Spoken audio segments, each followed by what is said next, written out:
سورۃ بقرہ آیت نمبر 143۔ اعوذ باللہ من الشیطان الرجیم، بسم اللہ الرحمن الرحیم۔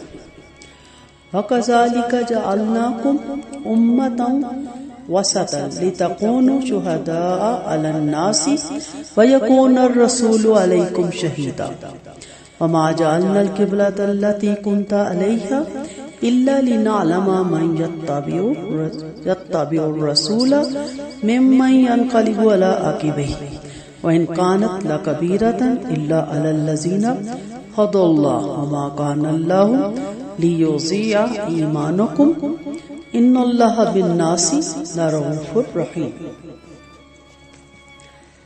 جی ترجمہ، اسی طرح ہم نے تمہیں افضل امت بنایا، امت وسط بنایا، تاکہ تم لوگوں پر گواہ ہو اور رسول تم پر گواہ ہو۔ اور اے نبی، جس قبلے بیت المقدس پر آپ پہلے تھے، بیت المقدس بریکٹ میں آئے گا، اسے تو ہم نے صرف یہ جاننے کے لیے مقرر کیا تھا کہ کون رسول کی پیروی کرتا ہے اور کون اپنی ایڑیوں کے بل پھر جاتا ہے۔ اور بے شک یہ قبلے کی تبدیلی بہت بھاری ہے کافروں پر، یہ بھی بریکٹ میں آئے گا، مگر ان لوگوں پر نہیں جنہیں اللہ نے ہدایت دی، اور اللہ ایسا نہیں ہے کہ تمہارا ایمان ضائع کر دے، بے شک اللہ لوگوں پر بہت نرمی کرنے والا اور رحم کرنے والا ہے۔ ان آیات میں بہت سی چیزوں کے بارے میں اللہ تعالیٰ ارشاد فرما رہی ہیں۔ سب سے پہلی چیز جو اللہ تعالیٰ اس آیت میں بتا رہی ہیں، وَقَذَلِكَ جَعَلْنَاكُمْ أُمَّةً وَسَطًا لِتَكُونُوا شُهَدَاءَ عَلَى النَّاسِ وَيَكُونَ الرَّسُولُ عَلَيْكُمْ شَهِيدًا۔ سب سے پہلی تو یہ چیز ہمیں دیکھنی ہے کہ اللہ تعالیٰ نے اس امت کو امت وسط اس کے لقب سے نوازا۔ وسط جو ہے وہ درمیان میں آتی ہے چیز، ایک بچپنا ہوتا ہے، ایک بڑھاپا ہوتا ہے اور ایک جوانی درمیان میں آتی ہے۔ تو معتدل عمر، درمیانی عمر اس سب کے لیے تو ہر وہ چیز جو درمیان میں آتی ہے اس سے اسے وسط کہتے ہیں۔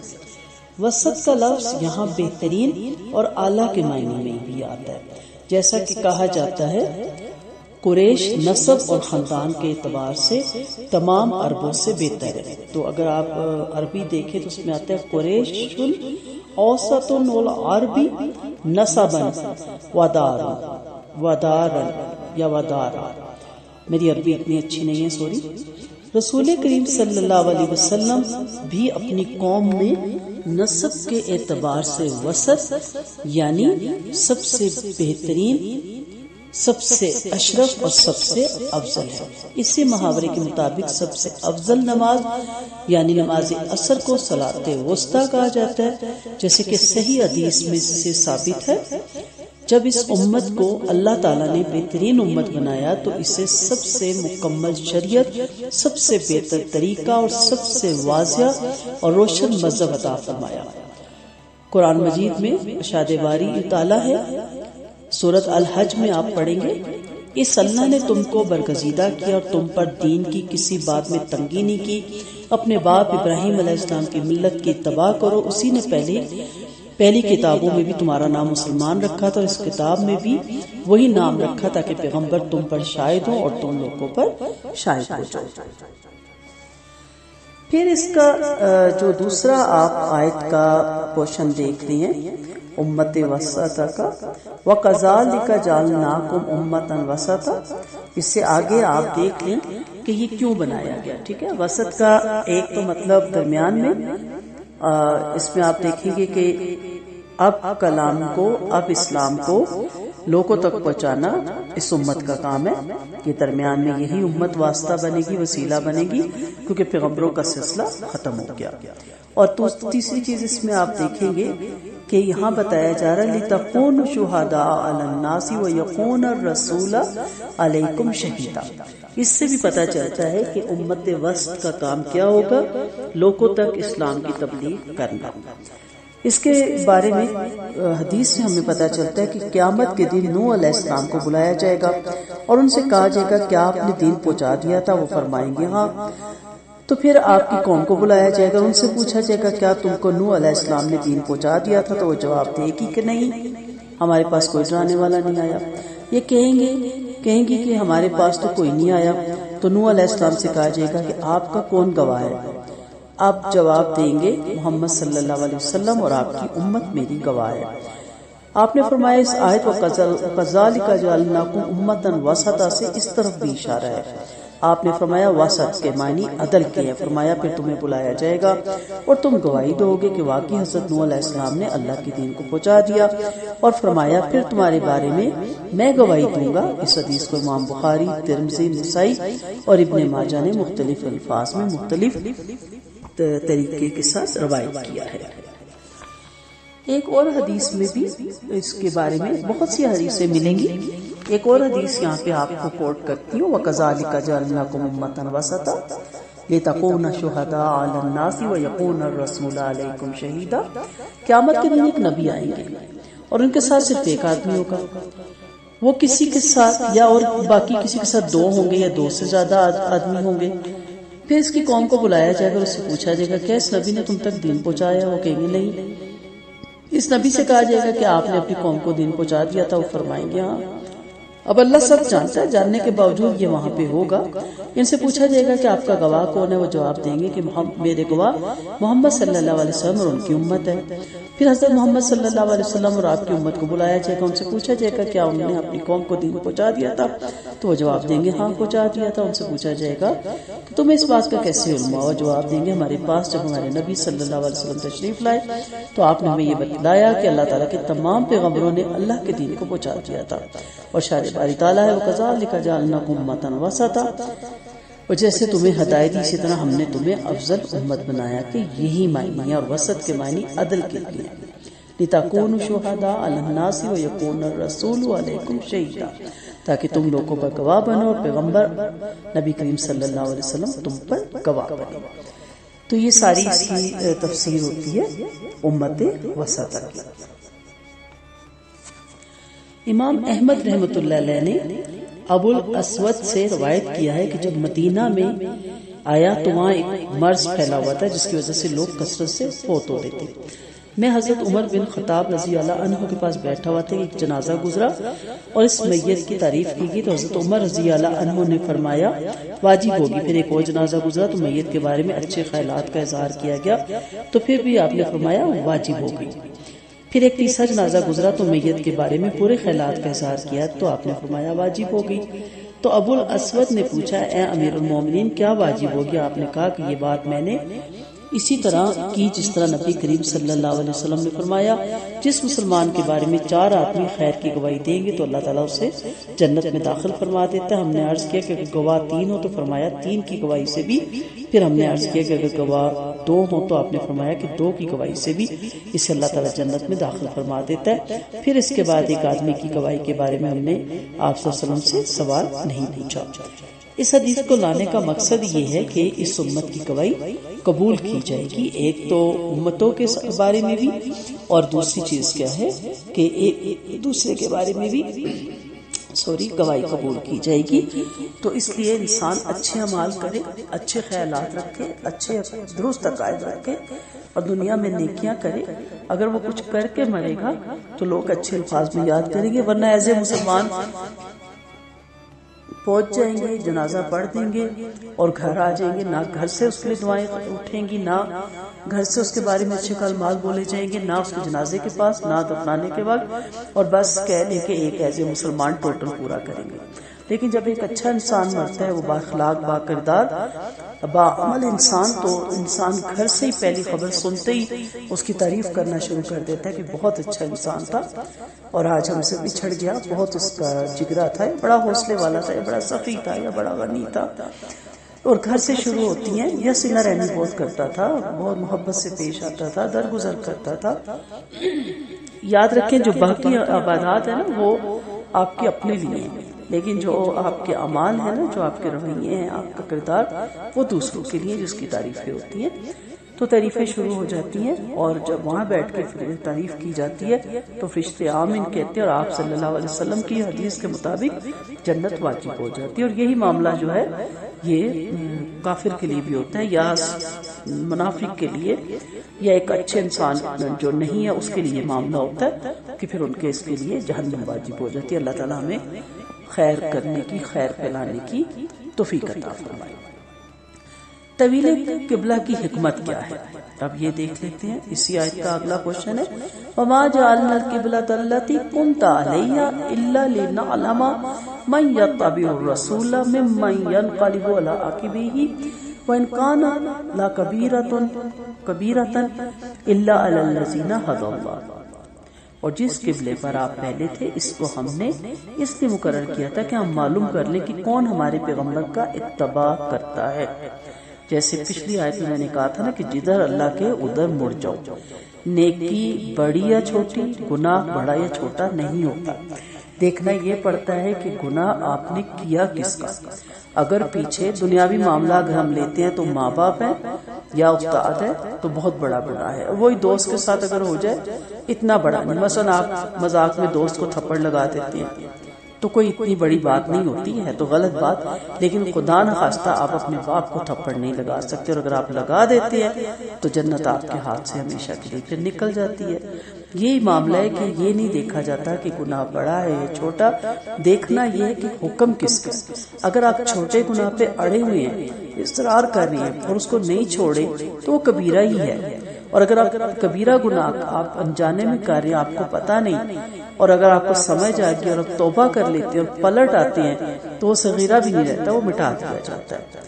تو یہاں پہ دیکھنا یہ تھا کہ نبی کا اتباع کون کرتا ہے، اور نبی اپنے پاس سے کوئی بات نہیں فرماتے تھے، سب اللہ کا حکم ہوتا تھا، اور کون الٹے پاؤں پھر جاتا تھا۔ اور یہ بات طویل قبلہ لوگوں کو گرا معلوم ہوتی تھی، مگر جن کو اللہ نے ہدایت بخشی۔ اللہ تعالیٰ فرما رہے اے نبی میں نے پہلے ہی بیت المقدس کی طرف منہ کرنے کا حکم دیا تھا، اور پھر کعبہ کی طرف منہ کرنے کا حکم دے دیا تاکہ یہ ظاہر ہو جائے کہ کون آپ کی اتباع اور اطاعت کرتا ہے اور قبلہ رخ ہونے پہ ساتھ دیتا ہے۔ مَن يَنْقَلِبُ عَلَىٰ عَقِبَيْهِ، کون اپنی ایڑیوں کے بل پھر جاتا ہے، یعنی دین سے مرتد ہو جاتا ہے۔ ایڑیوں کے بل پھرنا یہ بھی ہو سکتا ہے کہ جب آپ صلی اللہ علیہ وسلم کا حکم سنا تو کچھ جگہوں پہ نماز اثر ہو رہی تھی تو 2 رکعتیں ہو چکی تھی، تو فوراً ایڑیوں کے بل پلٹ کے خانہ کعبہ کی طرف انہوں نے منہ کیا، اور کچھ لوگ وہاں سے ایڑیوں کے بل پلٹ آئے، انہوں نے کہا کہ یہ کیا بات ہوئی کہ آج انہوں نے ہمارا قبلہ چھوڑ دیا، ہم تو اس میں تھے کہ آج ہمارے قبلے کو فالو کر رہے ہیں تو کل ہمارے دین کو بھی فالو کریں گے۔ اب مسئلہ یہ ہوا کہ جو اس جتنے عرصے 16-17 مہینے جو قبلہ کی طرف منہ کر کے نماز پڑھتے رہے تو ان کے بارے میں کیا مسئلہ ہوگا، ان کی نمازیں، ان کا ایمان وہ کس کھاتے میں جائے گا۔ تو پھر اللہ تعالیٰ نے یہ کہا کہ بہت سے لوگ تھے جنہوں نے بیت المقدس کی طرف منہ کر کے نماز ادا کی، مگر وہ طویل قبلہ کے حکم سے پہلے شہید ہو گئے۔ تو اس کے بارے میں اللہ تعالیٰ نے فرمایا وَمَا كَانَ اللَّهُ لِيُضِيعَ ایمان، اللہ تعالیٰ کسی کا ایمان ضائع نہیں کرتا۔ اب دیکھیں پچھلی آیت میں کیا کوشچن ہے کہ وَإِن كَانَتْ لَكَبِيرَةً إِلَّا عَلَى الَّذِينَ هَدَى اللَّهُ، یہ بہت مشکل کام ہے، یہ بڑا گرا کام ہے، بہت زیادہ، یعنی بیت المقدس کے بجائے قبلہ کی طرف منہ کرنے کی بات کرنا، اگرچہ بہت سے لوگوں پہ گرا گزرا، مگر جن لوگوں کے دلوں کو اللہ نے ہدایت سے نوازا اور رسول صلی اللہ علیہ وسلم کی تصدیق کرنے کی توفیق دی، وہ اس بات پہ یقین رکھتے تھے کہ آپ دین کا جو حکم بلائیں گے وہ بلا شک و شبہ حق ہے۔ انہیں طویل قبلہ کی یہ بات قطعاً گرا محسوس نہیں ہوئی، کیونکہ اللہ تعالیٰ جو چاہتا ہے کرتا ہے، اور جو ارادہ فرماتا ہے حکم دے دیتا ہے، وہ اپنے بندوں کو چاہے حکم دے اور اپنے جس حکم کو چاہے منسوخ فرما دے، یہ تمام امور اس کے حکمت نامہ اور حجت بالغہ پر مبنی ہوتا ہے، حکمت تامہ اور حجت بالغہ پر مبنی ہوتا ہے۔ جب ہم دین کی طرف بھی آتے ہیں تو ہمارے لیے سب سے پہلے تو اپنے عقائد کو چھوڑنا مشکل ہو جاتا ہے، پھر بدعات کو چھوڑنا مشکل ہو جاتا ہے، پھر رواج کو، پھر توہمات کو، پھر وہمات کو، پھر خرافات کو۔ کیوں گرا گزرتا ہے؟ اس لیے کہ ایمان ہمارا کمزور ہوتا ہے۔ اگر ہمیں پہلے ایمان ہو، ہمیں معلوم ہو کہ اللہ کی کبریائی کیا ہے اور رسول کی جو اہمیت، ان کی شخصیت کیا ہے، تو ہم 1 منٹ میں اپنے ایڑیوں کے بل اللہ کے حکم کی طرف مڑ جائیں۔ لیکن ہوتا یہ ہے کہ ہم دین کی طرف آتے ہیں اور جب ہمیں پتہ چلتا ہے کہ ہمیں اپنے رسم و رواج جو ہم صدیوں سے کرتے چلے آ رہے تھے وہ ہمیں چھوڑنے پڑیں گے، ہمیں بدعات چھوڑنی پڑے گی، تو وہ پھر بجائے اللہ رسول کی طرف پلٹنے کے وہ ان سے پلٹ کے اپنے پچھلے عقیدے میں واپس لوٹ جاتے ہیں۔ پھر اسی طرح آگے بڑھتے جائیں، جو حکم آتا ہے خاص طور پہ خواتین کے لیے جب پردے کا حکم آتا ہے تو ان کے لیے بہت مشکل ہوتا ہے، لیکن یاد رکھیں کہ اللہ کے تمام امور اس کی حکمت تامہ اور حجت بالغہ پر مبنی ہوتے ہیں، تو اس کی حکمتوں تک ہم نہیں پہنچ سکتے، اس کی بات کو اسی طرح ہمیں لینا ہے۔ ہوتا کیا ہے کہ اس کے برعکس جن لوگوں کے دلوں میں مرض ہوتا ہے وہ نئے حکم کے نازل ہونے پر ان کے لیے مزید شک پیدا ہو جاتا ہے، جس طرح اہل ایمان کے دل ہر نئے حکم کے نازل ہونے سے ایمان اور تصدیق سے لبریز ہو جاتے ہیں، لیکن کافر یا منافق یا جن کے عقائد ابھی ٹھیک نہیں وہ فوراً ان پہ یہ گرا گزرتا ہے۔ تو اسی لیے کہا گیا کہ کن پہ گرا گزرتا ہے؟ جن کو اللہ نے ہدایت سے دور رکھا۔ تو اللہ سے ہدایت مانگنی چاہیے، یہ بھاری چیز ایمان والوں کے لیے نہیں ہے، وہ تو ہر وقت انتظار میں رہتے ہیں کہ کون سا اللہ کا حکم ہمیں ملے اور ہم اس کو فوراً فالو کریں۔ اور جیسا کہ میں نے کہا کہ اب مشکل کیا پیش ہوئی کہ ان کا کیا بنے گا جو پہلے نمازیں پڑھ چکے، تو کہا گیا کہ اللہ ان کے ایمان کو ضائع نہیں کرتا، اللہ تعالیٰ وہ بھی اللہ کا ہی حکم تھا، اللہ کے حکم کے مطابق وہ چل رہے تھے اور ان کا ثواب اسی طرح ان کو ملے گا، اور یہ لوگ بھی اب اللہ کے حکم کے مطابق ادھر آ گئے تو ان کو بھی اسی طرح اس کا ثواب ملے گا۔ ابن اسحاق نے اپنے عباس سے روایت کیا کہ اس کے معنی یہ ہے کہ اللہ تعالیٰ ایسا نہیں ہے کہ تمہارے ایمان کو کھو دے، جو قبلہ اولا کے بارے میں تھا، اور اپنے نبی کی تصدیق و اتباع کرتے ہوئے تم نے دوسرا قبلہ اختیار کر لیا تھا تاکہ اللہ تعالیٰ تمہیں دونوں قبلوں کی طرف منہ کرنے کے اجر و ثواب سے نوازے۔ ان اللہ بالناس لرؤوف رحیم، بے شک اللہ تعالیٰ لوگوں پر بڑا مہربان اور صابر رحمت ہے۔ یعنی اللہ تعالیٰ کسی بھی حکم کے اندر نعوذ باللہ اللہ تعالیٰ کسی بندے پر کبھی ظلم نہیں کرتا۔ یہ لفظ بھی نہیں کہنا چاہیے، میرا رب جو اپنے بندوں کو تخلیق کرتا ہے اور محبت کرتا ہے اور 70 ماؤں سے زیادہ تشبیہ دیتا ہے، اس کے کسی حکم میں اگر آپ ساری ایسی زندگیاں کروڑ آپ کو مل جائے اور اس سے زیادہ ایجوکیشن آپ کو مل جائے جتنی ابھی تک دنیا میں ہے، جتنے علوم ہیں، جتنی تعلیم ہے، جتنا کچھ ہے، اس سے بھی بڑھ کے کروڑ تک آپ کی تعلیم ہو جائے، آپ اللہ کی ایک بات کی حکمتوں کو لکھنا شروع کریں، انہیں جاننے کی کوشش کریں، آپ کی عمر ختم ہو جائے، آپ اس کی حکمتوں کو نہیں پا سکتے۔ ایک چیز کنفرم ہو جائے گی کہ اس کا کوئی حکم جو ہے وہ نقصان دینے والا، نعوذ باللہ کسی بندے پہ ظلم کرنے والا، نعوذ باللہ کسی بندے کی حق تلفی کرنے والا نہیں، بلکہ اس میں خیر ہی خیر ہے اور برکتیں ہی برکتیں ہیں اور رحمتیں ہی رحمتیں ہیں۔ اس آیت میں جو 3 چیزیں ہمیں پتہ چلتی ہیں وہ نوٹ کر لیں۔ پہلی چیز، اصل چیز اللہ اور اس کے رسول کی حکم کی فرمانبرداری ہے، یہی ہدایت ہے اور اسی میں کامیابی ہے، جدھر وہ موڑے ادھر مڑ جائے۔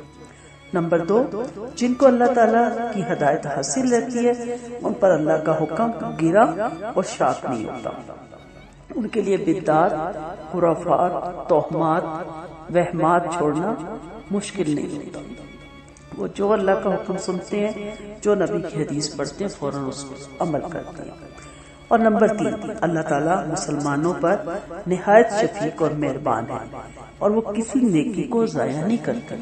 جیسے دور جہالت میں کی ہوئی نیکیاں، ایک صحابی آپ صلی اللہ علیہ وسلم سے کہتے ہیں وہ بچیوں کو زندہ گاڑے جانے سے بچا لیتے تھے اور انہوں نے 100 سے زیادہ بچیوں کو بچایا، یا 100 سے زیادہ اونٹ ان کے گھر والوں کو دے کے کچھ بچیوں کو بچایا، اور آپ صلی اللہ علیہ وسلم کے پاس بیٹھے اور کہا کہ میں اسلام لانے کے بعد کہا کہ یا رسول اللہ میری دور جہالت کی وہ نیکیاں میرے کام آئیں گی، تو آپ صلی اللہ علیہ وسلم نے فرمایا اس کا اجر و ثواب ہے کہ اللہ نے تمہیں ہدایت کی نعمت سے نوازا۔